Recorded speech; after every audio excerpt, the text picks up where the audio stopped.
আমরা অনেকেই বলি যে ভাই পিএলসি শিখতে চাই, পিএলসি শিখতে চাই, পিএলসি শিখতে চাই।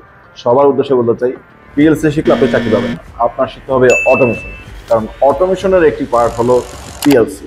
যদি আমি একটা অটোমেশনের পার্টকে ভাঙি, সেখানে প্রায় 14টার মতো পার্ট আছে। তার মধ্যে যদি প্রত্যেকটা পার্টকে যদি মেনশন করতে চাই, যেমন PLC, VFD, HMI, instrumentation, service taper, MCSRLC, automation design, calibration, combine loop, IIoT, SCADA এবং also cyber security, web development, সবগুলোর কম্বিনেশনকে আসলে বলা হচ্ছে অটোমেশন। বাট আমরা সবাই দৌড়াচ্ছি PLC PLC PLC PLC PLC. So আপনি পিএলসি শিখলে চাকরি পাবেন না, শিখতে হবে অটোমেশন।